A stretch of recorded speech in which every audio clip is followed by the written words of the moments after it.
رونے کے لیے ترسے ہوئے. 17 رمضان گزر گئی، 18 رمضان آ گئی. روزہ اس بیٹی کے گھر افطار کیا جو لاڈلی تھی، جناب کلثوم صلوات اللہ علیہا. ان کے گھر علی کا آخری افطار. بیٹی نے باپ کی محبت میں دسترخوان بھرا ہوا تھا. علی کی آواز آئی، کلثوم تجھے خبر ہے تیرا بابا کبھی دسترخوان میں اتنی نعمتیں رکھ کے روزہ افطار نہیں کرتا. نمک، پانی، ایک روایت کھجور اور پانی. روزہ افطار ہوا. بہنیں اس بات کی گواہی دیں گی، بیٹیوں کی بڑی حسرت ہوتی ہے باپ ان کے گھر سے کھانا کھائے. بی بی رو کہتی بابا بڑی محنت سے سب کچھ بنایا تھا، بابا تو نے بیٹی کے گھر سے کچھ بھی نہیں کھایا. بابا ایک منت مان، میں نے بڑی محنت سے شربت بنایا ہے، بابا ایک گھونٹ شربت تو پی لے.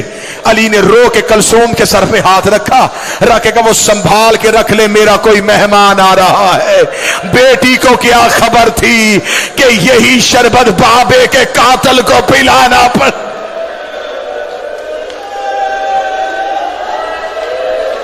امیر المومنین مصلی عبادت پہ آ گئے.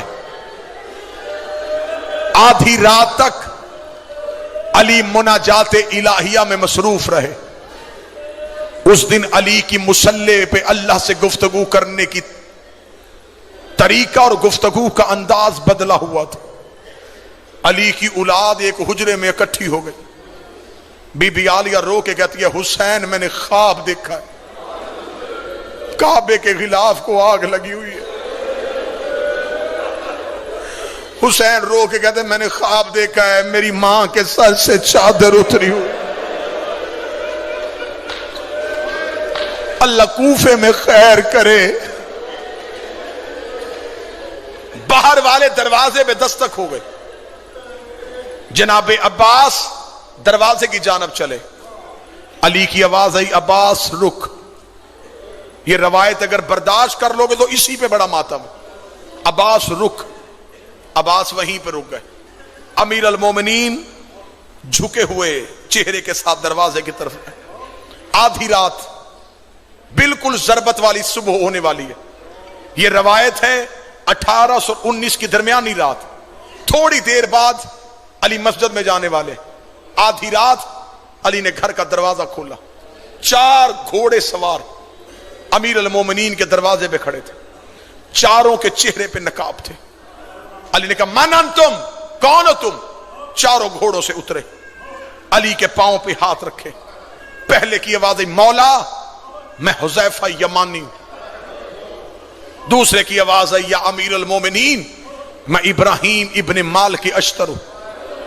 تیسرے کی آواز ہے یا وارث محمد میں اسود بن نباتہ ہوں.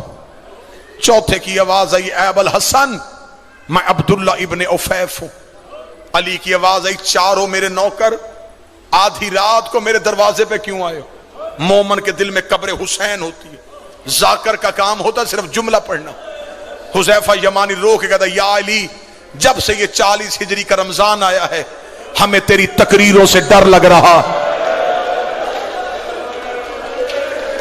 یا علی آپ سے ایک بندے نے پوچھا تھا کہ آپ نے داڑھی خضاب کیوں نہیں کی؟ آپ نے کہا تھا ان قریب یہ لہو سے خضاب ہونے والی. یا علی آپ نے ایک دن ایک صحابی سے پوچھا تھا کہ آج رمضان کی کیا تاریخ ہے؟ اس نے کہا تھا 16. آپ نے کہا زیادہ گزر گئے تھوڑے رہ گئے. یا علی ہم نے کوفے میں ایک شخص کو زہر خریدتے ہوئے دیکھا ہے. یا علی کوفے کے حالات بہتر نہیں ہیں، تیری تقریروں کا انداز بدل گیا ہے. یا علی ہمیں بڑا ڈر لگ رہا ہے. ہم چاروں نے مل کے قسمیں کھائی ہیں کہ ہم آپ کو تنہا نہیں چھوڑیں گے. آپ گھر ہوں گے ہم دروازے میں پہرا دیں گے، آپ مسجد میں جائیں گے ہم دروازے میں پہرا دیں گے. یا علی ہم آپ کو تنہا نہیں چھوڑیں گے. علی نے ہاتھ اٹھا کے کہا اللہ تمہیں جزائے خیر دے، تم نے اپنے وقت کے امام کا خیال رکھا، لیکن میں حکمن کہتا ہوں مجھے پہروں کی ضرورت نہیں. اگر پہرا دینا ہوتا میرا عباس جیسا بیٹا ہے، میرا حسن جیسا بیٹا ہے، ہے جاؤ اپنے اپنے گھروں کو واپس چلے جاؤ۔ حذیفہ یمانی کہتا ہے علی کے حکم کے بعد ہم پہ کھڑا ہونا حرام ہو گیا تھا۔ حذیفہ کہتا ہم چاروں گھوڑے لے کے علی کی گلی سے روتے ہوئے نکلے۔ حذیفہ یمانی کہتا ہے جب میں علی کی گلی کا موڑ مڑنے لگا میں نے آخری بار مڑ کے علی کی طرف دیکھا، علی ہاتھ ہلا کے کہہ رہے تھے حذیفہ اللہ کے حوالے، حذیفہ اللہ کے حوالے، حذیفہ اللہ کے حوالے۔ حذیفہ کہتا میں روتا روتا گھر آ گیا، میں نے اپنے سر سے امامہ اتارا، دیوار پہ مارا، تلوار نکالی، ریت پہ پھینکی، میں ایڑیاں رگڑ کے رونا شروع ہوا۔ میری بیوی قریب آ کے کہتی ہے علی کا سپاہی ہو کے بچوں کی طرح کیوں رو رہا ہے؟ رو کے تو علی کے دروازے میں پہرا دینے گئے تھے، علی نے خالی واپس بھیج دیا۔ کوفے کے حالات بہتر نہیں ہے، بیٹیاں بابے کی شاہی دیکھنے کے لیے آئی ہے۔ حذیفہ کہتا میری زوجہ کہتی ہے علی کو تیرے پہرے کی کیا ضرورت ہے، وہ فاتح خیبر ہے، اس کی تلوار سے زمانہ ڈرتا ہے۔ حذیفہ کہتا میں روتا روتا سو گیا، تھوڑی دیر کے بعد میری بیوی نے میرا کاندھا ہلایا، ہلا کے دی حذیفہ جاگ، سونی یہ آواز کس کی ہے؟ حذیفہ کہتا میں تڑپ کے اٹھا، آواز آ رہی قد قتل امیر المومنین، زینب کا بابا مارا گیا، غازی کا بابا مارا گیا، علی کو ضرب لگ گئی، علی کوفے میں قتل۔ حوصلہ حوصلہ حوصلہ۔ قد قتل امیر المومنین، علی کو سجدے میں ضرب لگ گئی۔ حذیفہ کہتا میں دوڑا، جو شہادت علی سننے آئے۔ اب مجھ پہ سوال کرو کہ علی کے بیٹے کہاں تھے؟ کوفے کی جامعہ مسجد میں علی امامت کرواتے تھے، کوفے کی چھوٹی مسجدوں میں علی کے بیٹے نماز پڑھاتے تھے۔ کہیں سے حسن بھاگا ہوا، کہیں سے حسین دوڑا، غازی جہاں سے دوڑ رہا ہے وہاں سے دیواریں ہل رہی ہیں۔ مسجد میں سارے بیٹے پہنچے تو حالت کیا ہے؟ سید ایک لمحے کے لیے برداشت کرنا، علی کا سر ایسے کھلا تھا جیسے قاری کے ہاتھوں پہ قرآن کھلا ہے۔ حسن کی آواز آئی بابا آنکھیں کھول۔ مشکل روایت پڑھنے لگا ہوں۔ علی کے بیٹے، حوصلے کے ساتھ سننا، امیر المومنین کے بیٹے مسجد میں آ چکے تھے۔ ملعون ابن ملجم گرفتار ہو گیا۔ اس ملعون کو مسجد کے ستون کے ساتھ علی کے نوکروں نے رسیوں سے باندھ دیا۔ کبھی علی کا کوئی بیٹا اس کی طرف دوڑتا، حسین آگے آ جاتے، کبھی حسن آگے آتے، غازی خون آیا ہوا ہے آنکھوں میں، عباس بار بار کبھی قبضہ تلوار پہ ہاتھ، کبھی اس ملعون کا چہرہ۔ عباس اپنے ہونٹوں سے کہہ رہے ہو تو نے میری آقا زادی کے سر کے بال کھلائے، اور تو نے پردیس میں رلا دی علی کی بیٹیاں۔ بار بار حسین عباس کے سینے پہ ہاتھ رکھ کے کہہ رہا تھا عباس چپ، عباس صبر۔ جب علی نے دیکھا کہ عباس روک نہیں رہا، علی کی آواز آئی عباس جلدی جا، کلثوم سے کہہ میرا شربت دے۔ عباس گھر کی جانب دوڑا، جن ماتمیوں نے گلیوں میں رونا ہے، ادھر عباس ہاتھوں میں شربت لے کے آیا۔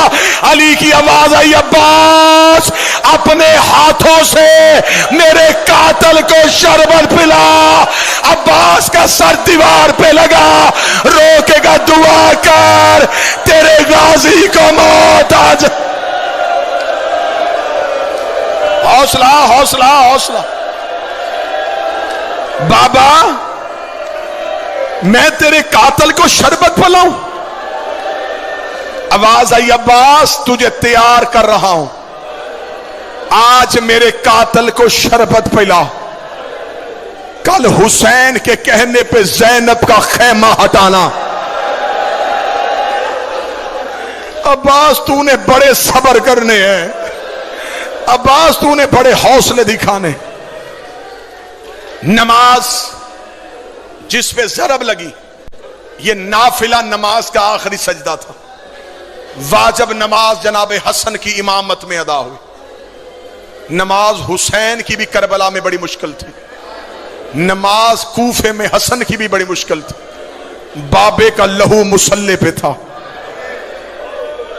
اور حسن نے کہا اللہ اکبر. ادھر زخمی علی کو اٹھایا گیا، ادھر علی کی بیٹیاں دروازے پہ آ کے کھڑی ہو گئی. علی کی آواز آئی حسن میرے صحابہ کو واپس بھیج دے. میں علی گوارا نہیں کرتا میری زینب کی آواز کسی صحابی کے کان میں چلی. امیر المومنین کو گھر میں لایا گیا. 19 رمضان کا دن گزر گیا، 20 کی رات گزر گئی، 20 کا دن گزر گیا، 21 کی رات آئی. پوری ذمہ داری کے ساتھ پڑھنے لگا. 2 راتیں علی کی بڑی بیٹی عالیہ حجرے کا پردہ ہٹا کے چھپ چھپ کے بابے کو دیکھتی رہے. بالکل آخری جملے پڑھنے لگا ہوں، اس کے آگے نہیں پڑھوں گا. 21 رمضان کی رات بی بی نے حسن کو اپنے حجرے میں بلایا. مصلے پہ اٹھ کے کھڑی ہوئی، رو کے کہتی حسن 2 دن ہو گئے میرے بابے کو زخمی ہوئے. میں یہ جملہ اپنی ماؤں بہنوں کے لیے پڑھنے لگا. رو کہتی حسن بتا میرا بابا بچ جائے گا. حسن رو کہتے زینب بابے کی آخری رات ہے. رو کے کہتی پھر مجھ پہ ایک احسان کر، میں ماں کے بغیر کبھی بابے سے ملی نہیں تھی، ایک بار مجھے اپنے ساتھ لے جا کے بابا ملوا دے. حسن کی کمر کے پیچھے چلی علی کی بیٹی. علی کا حجرہ بیٹوں سے بھرا ہوا تھا. حسن کی آواز آئی بابا تجھے زینب ملنے کے لیے آئی ہے. علی بسم اللہ کہہ کے اٹھ کے بیٹھے. علی کی آواز آئی میرا ہر بیٹا میرے حجرے سے چلا جائے، آج میری بیٹی مجھے ملنے کے لیے آئی ہے. علی کی بیٹے حجرے سے نکلنے شروع ہوئے، زینب کا بدن کانپنا شروع ہوا. ادھر سے حسین زینب کے قریب سے گزرے. بی بی نے اب حسین کی ابا میں ہاتھ ڈالا، رو کے کہتی تو رک جا، تو میرے حصے کا بھائی ہے، تیرے بغیر تو میں کربلا بھی نہیں جا سکتی. علی کی آواز آئی حسین تو بھی چلا جا. اب اکیلی بیٹی رہ گئی اور ایک زخمی باپ رہ گیا. بی بی رو کری بابا میں زندگی میں تجھ سے کبھی بولی نہیں تھی، بابا تیری آخری رات ہے. علی کی آواز آئی زینب میرے سرہانے بیٹھ کے مجھے قرآن سنا. علی کی بیٹی نے قرآن پڑھنا شروع کیا. علی نے رونا شروع کیا. رو کری بابا تو کیوں رو رہا ہے؟ رو کر بس تیرا لہجہ سننا تھا، اب مجھے پتا چل گیا تو شام کے بازاروں میں خطبے پڑھ لے گی. ادھر علی کی آنکھیں بند ہونی شروع ہوئی. زینب رو کری بابا جلدی نہ کر، میں نے تیرے کہنے پہ قرآن سنایا، ایک بار آنکھیں کھول، مجھے بتا رسیاں کیسے پہنتے ہیں، مجھے بتا بازاروں میں کیسے چلتے ہیں، مجھے بتا شرابی سے کیسے بولتے ہیں، مجھے بتا پتھر کیسے کھاتے ہیں. آواز آئی قالوا انا للہ و انا الیہ